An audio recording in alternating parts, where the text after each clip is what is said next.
behave under any given set of circumstances. He showed that a politician wants, more than anything else, to be reelected.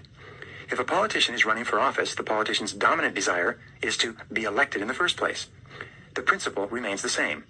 What Dr. Buchanan found was that you can predict how a person will vote by studying public opinion polls in the politician's constituency and finding out how many people support a particular policy. The politician of whatever party will always vote, irrespective of any principle, philosophical, moral, or otherwise, for the policy that he or she feels will garner the greatest number of votes in the next election. Dr. Milton Friedman, who also won a Nobel Prize in economics, once said that the validity of an economic principle can be measured by its ability to predict future events. In other words, if a law or a principle is true, you can make predictions based on it, and those predictions will largely turn out to be correct. Dr. Buchanan received his Nobel Prize because in democratic politics, the law of expediency was extremely accurate in showing how a politician would vote. This, by the way, is not the sort of discovery that is meant to encourage the average voter, and is probably the reason why one of the best-selling books in America today is entitled Why Americans Hate Politics. The ninth law of economics is the law of secondary consequences, which follows from the law of expediency. It says that for everything you do, there will be a direct consequence, and there will be indirect or secondary consequences. The first part of this law says that the consideration of secondary consequences is the hallmark of wisdom. Your ability to look down the road like a chess player looking down the board and anticipate what might happen as the result of what you do, and then to take those possible consequences into consideration before you act initially, is the hallmark of the superior thinker. The second part of the law of secondary consequences says that the ignorance of secondary consequences is the hallmark of stupidity and the primary cause of failure. We said in an earlier session that errant assumptions lie at the root of every setback. Action without thinking seems to precede every failure. In each case, we're saying that the unwillingness or the inability to consider the secondary consequences of a particular action are what lead to failure. The initial reason for doing everything always seems positive and leads to short-term pleasure or gratification. However, the long-term consequences may lead to far greater pain and suffering than could have been imagined or anticipated. There's a very simple expression that tends to explain success and failure in adult life. It is short-term pain for long-term gain. It simply means that if you discipline yourself and sacrifice in the short term through hard work, through dedicated application and saving of your money, the long-term rewards can be substantial for you.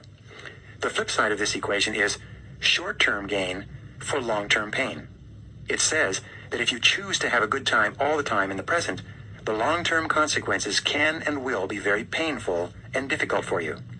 This law explains much unhappiness in our society today. The 10th law of economics is the law of unintended consequences, which says that the ultimate consequences of many actions are far worse than if nothing had been done in the first place. For example, politics today is a minefield of unintended consequences coming home to roost. Many people who passed laws many years ago felt that even though in the long term they might be disastrous, in the short term, these laws would get them the votes and support they required to satisfy their most pressing needs to be reelected immediately.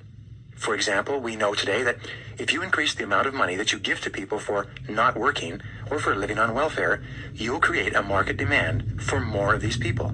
They'll behave economically. Because of the law of expediency, more and more people will seek out government handouts rather than working for a living. If you reward unemployment, welfare, crime, and other social problems with government money, you'll inevitably get more of them. If you, at the same time, punish investment, savings, hard work, and productive effort through extensive regulation and taxes, you'll get less of them. The unintended consequences of the laws meant to help in these areas can be far worse than if nothing were done at all. The second part of the law of unintended consequences is obvious. It says, negative unintended consequences always occur when any action depends for its success on violating the law of expediency. If any law or regulation depends for its success on people overcoming their natural urges to be lazy, greedy, ambitious, selfish, vain, ignorant, and impatient, that law or regulation is destined to fail. You cannot change human nature. You can only organize your society in such a way that men and women, eager to improve their lives and following the basic drives of their personalities, will have no choice but to act in ways that are productive and constructive for the entire society. This is called free enterprise. The 11th law, as it applies to economics, is the law of choice, which says that every human action is a choice.